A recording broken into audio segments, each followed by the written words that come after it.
வந்திருக்கக்கூடிய இன்னும் வரக்கூடிய நம் அனைவரின் மீதும் அல்லாஹ்வுடைய சாந்தியும் சமாதானமும் கருணையும் ஈடேற்றமும் என்றென்றும் குறைவின்றி நிறையட்டுமாகுக. அன்புக்கினி அல்லாஹுவின் நல்லடியார்களே, அல்லாஹ்வுடைய மிகப்பெரியதொரு கிருபை அவனை வணங்குவதற்காக வேண்டியும் அவனுடைய மார்க்கத்தை பற்றி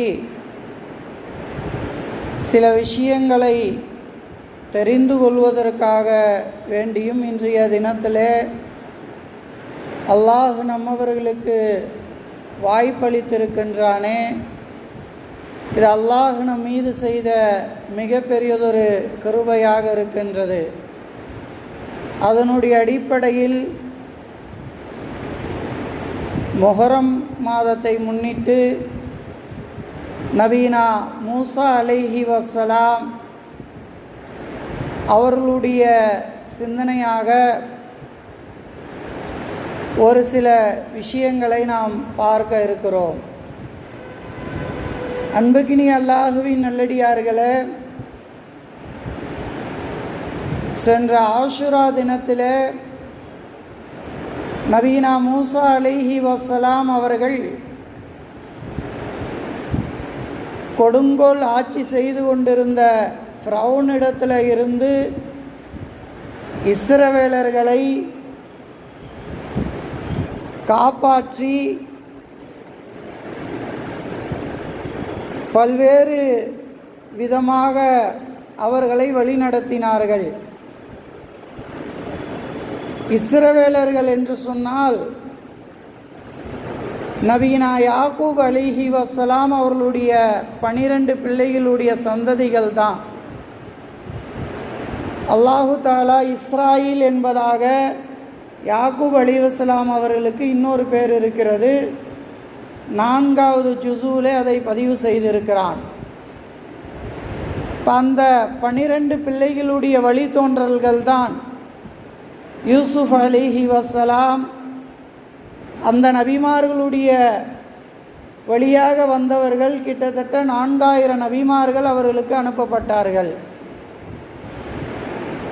இன்னும் தப்சீரிலே வரும் ஹிஜ்கீல் அலைஹி வஸ்ஸலாம், ஷம்மீல் அலைஹி வஸ்ஸலாம் என்பதாக குர்ஆனிலே 25 நபிமார்களை மட்டும்தான் கூறப்பட்டிருக்கிறது. அப்போ நபீனா மூசா அலைஹி வஸ்ஸலாம் அவர்கள் அந்த இஸ்ரவேலர்களுக்கு நபியாக அனுப்பப்பட்டார்கள். குறிப்பாக ஃபிரௌனிடத்தில் போய் அல்லாஹு தாலா சொன்னான், நபியே மூசாவே, ஃபிரௌனிடத்தில் சென்று நீங்கள் என்ன செய்யுங்கள், அல்லாஹுவை பற்றி சொல்லுங்கள். கௌலன் லையினன், ஒரு லேசாக எடுத்து சொல்லுங்கள், கடுமையாக எடுத்து சொல்லாதீர்கள். ஃபிரௌன் நேர்வழி பெறக்கூடும் என்று மூசா அலைஹி வஸ்ஸலாம் அவர்களுக்கும் அவர்களுக்கு துணையாக அனுப்பப்பட்ட ஹாரூன் அலைஹி வஸ்ஸலாம் அவர்களுக்கும் அல்லாஹ் கட்டளையிட்டான். இந்த இடத்துல ஒரு விஷயத்தை நாம் புரிந்து கொள்ள வேண்டும். நம்முடைய மார்க்கத்தை மக்கள் மன்றத்தில் சொல்லுகிற பொழுது, அல்லது நம்முடைய மனைவியிடத்திலேயோ அல்லது நம்முடைய பிள்ளைகளிடத்திலேயோ அல்லது நம்முடைய உறவினர்களிடத்திலேயோ இந்த மார்க்கத்தை நாம் சொல்லுகிற போது மார்க்கத்தினுடைய செயல்பாடுகள் அவர்கள் தவறாக செய்கிறார்கள் என்று தெரிகிற போது ஒரு கடுமையான முறையில் நாம் என்ன செய்யக்கூடாது, சொல்லக்கூடாது. கௌலன் லையினன் என்பதாக தான் அல்லாஹ் சொல்கிறான். லேசான முறையில், ஒரு தன்மையான முறையில், ஒரு இனிமையான முறையில். ஃபிரௌன் எப்படிப்பட்டவன்? ஒரு கொடுங்கொல்லன், ஒரு சர்வதிகாரி, கடுமையாக ஆட்சி செய்யக்கூடியவன். ஆண் குழந்தைகளை எல்லாம், இஸ்ரவேலர்களுடைய ஆண் குழந்தைகளை எல்லாம் கொலை செய்தவன். ஆனால் அவனிடத்தில் போய் மார்க்கத்தை சொல்லுகிற போது கூட நீங்கள் எப்படி சொல்ல வேண்டும்? இனிமையான முறையில், ஒரு லேசான முறையில் சொல்ல வேண்டும். இப்போ இதிலிருந்து இந்த படிப்பினையை நாம் எடுத்துக்கொள்ள வேண்டும்.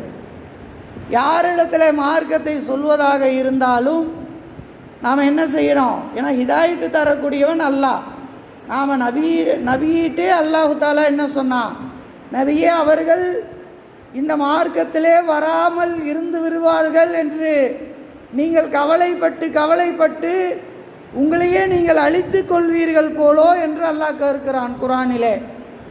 அப்போ கவலைப்பட வேண்டும் என்று அல்லாஹ் சொல்லவில்லை. மார்க்கத்தை சொல்லணும், அது என் கடமை, நான் சொல்லிட்டேன். ஹிதாயத்து தரது அல்லாஹ்வுடைய கடமை. அதையே நாம் உள்ளத்தில் போட்டுக்கிட்டே இருந்தோம்னு சொன்னால் அது நம்முடைய வாழ்க்கைக்கு பாதிப்பாக இருக்கும். ஏன் இப்படி இருக்கிறார்களே, ஏன் பின்பற்ற மாற்றார்களே, சொன்ன பேச்சு கேட்க மாற்றார்களே என்று சொல்லி கொண்டு இருந்தால் நம்முடைய நம்முடைய வாழ்க்கையினுடைய முன்னேற்றத்தை பார்க்க முடியாது. இது ஒருத்திலே தான் நாம் சுற்றி கொண்டு இருக்க வேண்டும்.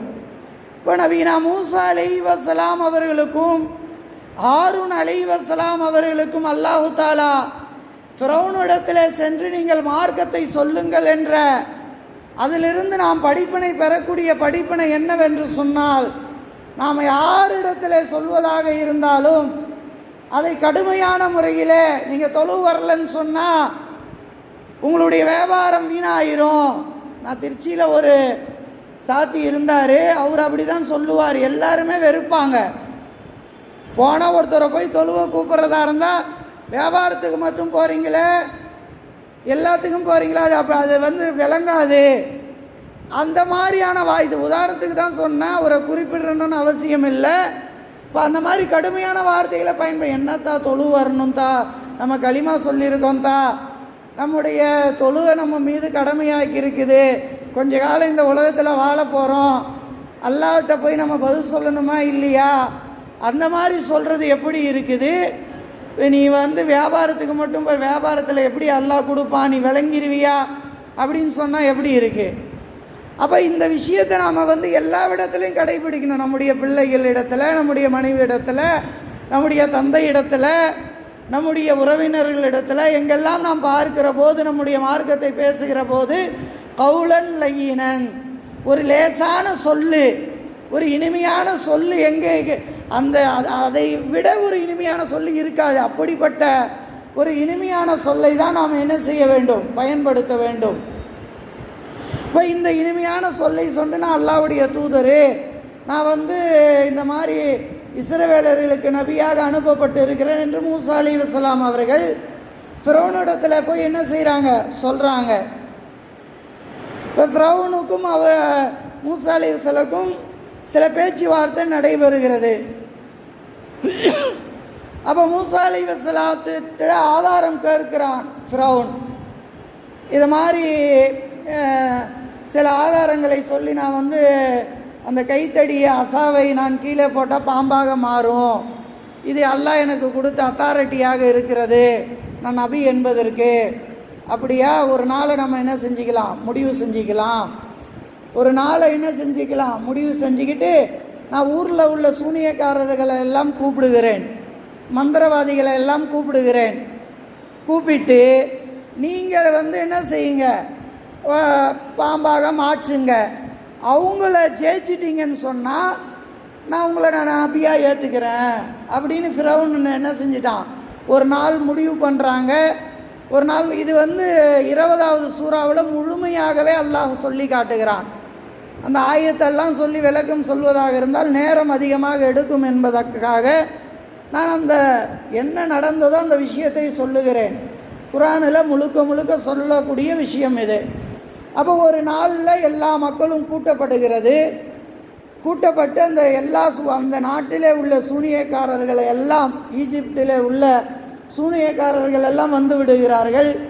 மூசாவுக்கு எதிராக நிற்கிறார்கள். மூசா அலைஹிஸ்ஸலாம் அவர்களுக்கு ஒரு விதமான பயம் ஏற்பட்டு விட்டது. இவங்க தான் தனியாக நிற்கிறாங்க, இவங்களுக்கு ஹாரூன் இருக்கிறாங்க, தனியாக நிற்கிறாங்க. எல்லாம் பெரிய பெரிய அதில் கை தேர்ந்தவர்கள் சூனியத்தில். யாருக்காக இருந்தாலும் ஒரு ஜெர்க் ஆகுமா இல்லையா? என்ன தான் படிச்சுட்டு போனாலும் நம்ம அந்த இடத்துல போகிற போது கொஞ்சம் படித்ததெல்லாம் ஞாபகம் இருக்குமா இல்லையா? அது இயற்கை. அது இப்போ அல்லாஹ் சொன்னால் லா தஹாப், மூசாவே நீங்கள் பயப்படாதீங்க, நான் இருக்கேன். அல்லாஹு தாலா என்ன செய்கிறான், உள்ளத்தில் ஒரு தைரியத்தை கொடுக்குறான். அதுக்கப்புறம் என்ன நடக்குது, அங்கே நீங்கள் ஃபஸ்ட்டு போடுறீங்களா நான் ஃபஸ்ட்டு போடட்டுமா என்று கேட்கப்படுகிறது. மூசா அலைஹிஸ்ஸலாம் அவர்கள் அந்த சூனியக்காரர்களை பார்த்து சொன்னார்கள், நீங்களே ஃபஸ்ட்டு செய்யுங்க, உங்களுடைய அற்புதத்தை நீங்களே செய்ய. அவங்களும் என்ன செய்கிறாங்க, அந்த குச்சிகளை போடுறாங்க, பாம்புகளாக மாறுகிறது. ஃபிரௌன் இருக்கிறார் அந்த சபையில், ஆசியா அவங்களுடைய மனைவி ஆசியா அம்மா இருக்கிறாங்க, அந்த பிரமுகர்கள் இருக்கிறார்கள், அமைச்சர்கள் இருக்கிறார்கள், ஊர் மக்கள் எல்லாம் இருக்கிறாங்க. இப்போ பாம்பாக மாறுது, எல்லாம் பாம்பாக போய்கிட்டு இருக்குது, பாம்பு மாறி நெளிகிறது என்று அல்லாஹ் திருமறை குர்ஆனில் அந்த 20வது சூறாவிலே சொல்லி காட்டுகிறான். உடனே மூசாவை நீங்கள் கீழே போடுங்க குச்சை, நீங்கள் அசாவை என்ன செய்யுங்க கீழே போடுங்கன்னு சொன்னோன்னே கீழே போட்டவுடனே அந்த பாம்புகளை எல்லாம் முழுங்கி விட்டது. உடனே அந்த சூனியக்காரர்கள் என்ன சொல்கிறாங்க, காலு அவர்கள் சொன்னார்கள், ஆமன்னா பி ரப்பி ஹாரூன வ மூசா, மூசாவுடைய இறைவனையும் ஹாரூனுடைய இறைவனையும் நாங்கள் ஈமான் கொண்டோம்.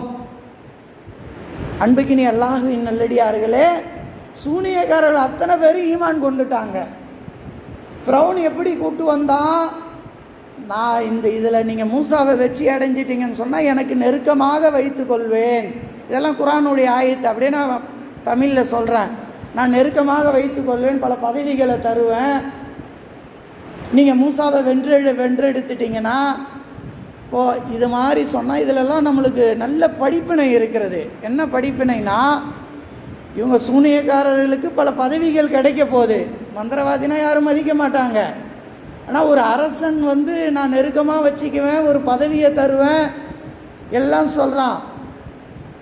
அதுக்கப்புறம் என்ன சொல்கிறான்னா, இவங்க என்ன செஞ்சிட்டாங்க, ஈமான் கொண்டுட்டாங்க. பார்த்துட்டு உண்மையான இறை தூதர் இவங்க, நாங்களாம் வெற்று சூனியம் செய்யக்கூடியவர்கள், இது அல்லாஹ்வுடைய நாட்டத்தினால தான் இருக்கும். காலு ஆமன்னா பி ரப்பி ஹாரூன வ மூசா, மூசாவுடைய இறைவனையும் ஹாரூனுடைய இறைவனையும் நாங்கள் ஈமான் கொண்டோன்னு அப்படியே சூனியக்காரன் சொல்லணும். ஃபிரௌன் திகைச்சிட்டான்.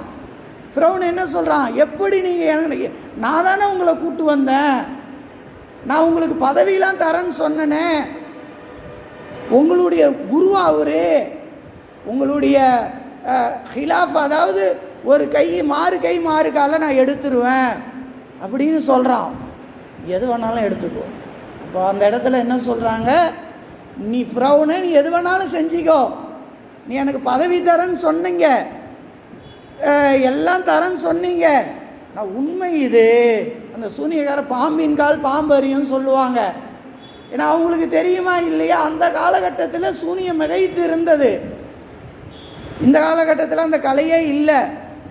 அது ஒரு கலை, அது கலையாக பார்க்க வேண்டும். அப்போ அதுக்கு தகுந்த மாதிரி நபி அல்லாஹு தாலா அனுப்பினான். இந்த காலகட்டத்தில் எல்லா விதத்திலையுமே வளர்ந்து இருக்கிறதுனால குர்ஆனை அப்படி அல்லாஹ் அனுப்பியிருக்கிறான்.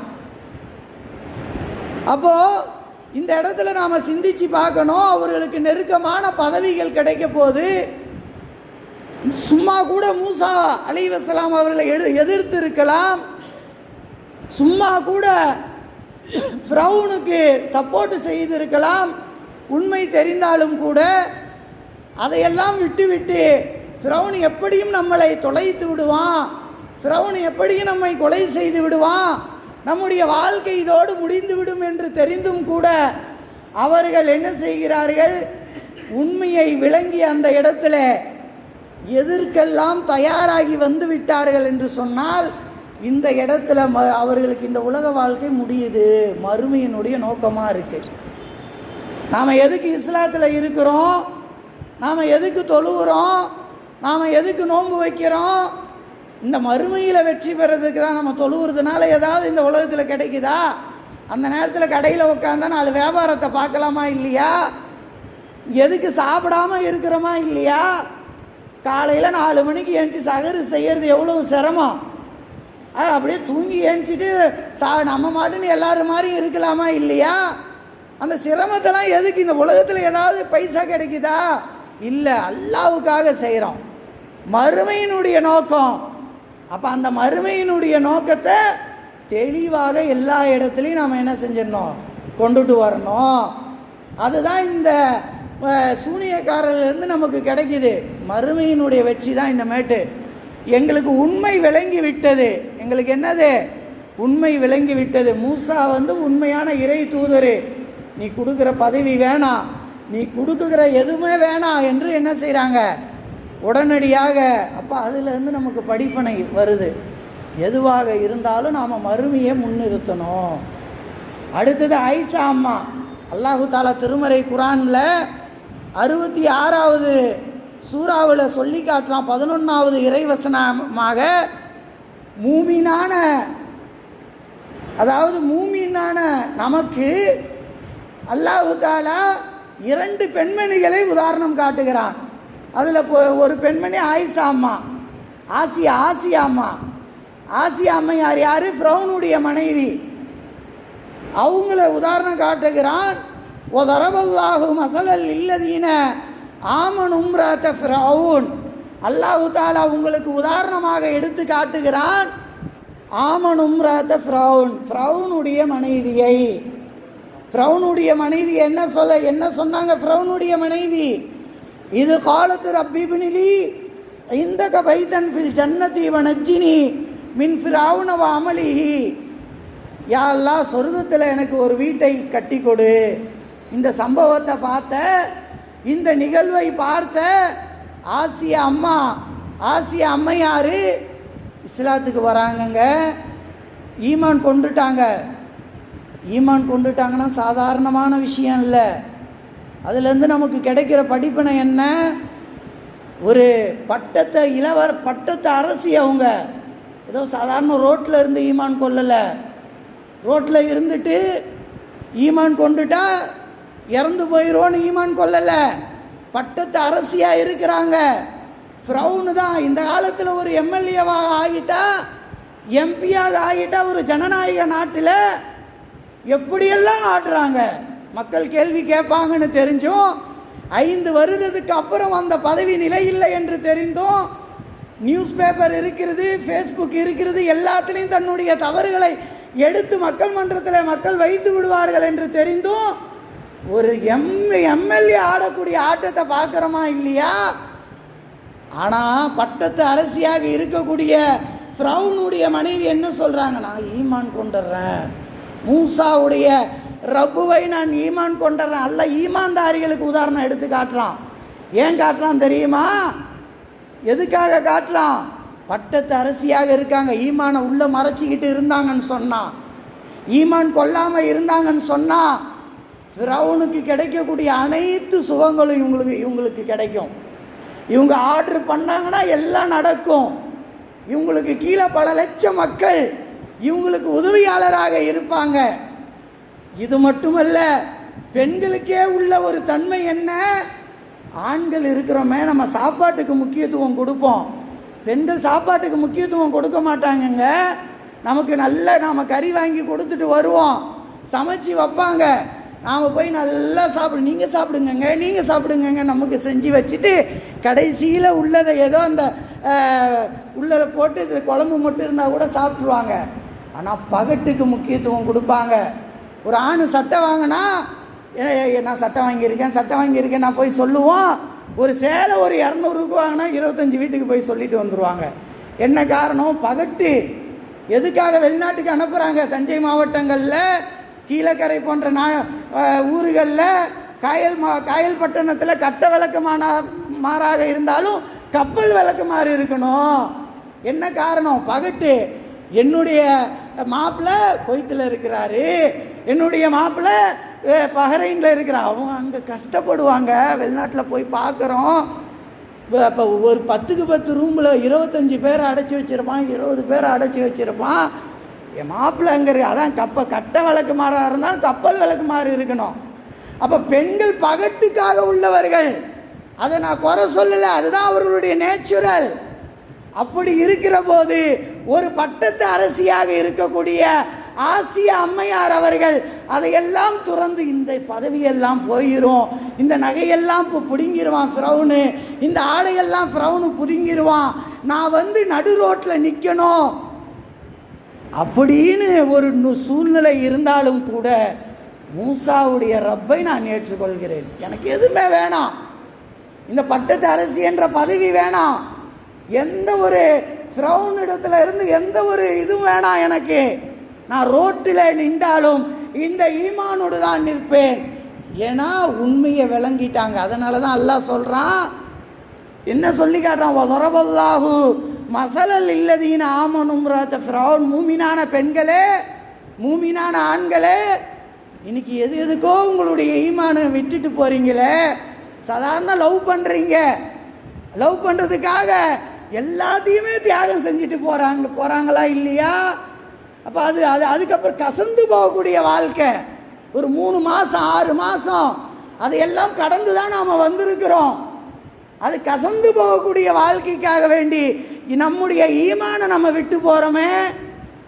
அன்புக்கினி அல்லாஹுவின் நல்லடியாரில் அந்த ஆசிய அம்மையார் இடத்துல எவ்வளவு பெரிய படிப்பினை இருக்குது. அல்லாஹ் தான் சொல்கிறான், உதாரணமாக எடுத்து காட்டுறான். இது 66வது சூறாவில் 11வது இறைவசனமாக அல்லாஹ் பதிவு செய்கிறான். அன்புக்கினி அல்லாஹுவின் நல்லடியார்களே, இந்த மொஹரம் சிந்தனையின் மூலமாகவும் மூசா அலைஹிஸ்ஸலாம் அவர்களுடைய சிந்தனையின் மூலமாகவும் நிறைய படிப்பினைகளை அல்லாஹு தாலா தந்திருக்கிறான். அதையெல்லாம் நாம் உள்வாங்கி கொண்டு அதன்படி அமல் செய்யக்கூடிய தௌஃபீக்கை அல்லாஹு தாலா உங்களுக்கும் எனக்கும் உங்களுடைய சந்ததிகளுக்கும் என்னுடைய சந்ததிகளுக்கும் பரிபூர்ணமாக தந்தல் புரிவானாக. அஸ்ஸலாமு அலைக்கும்.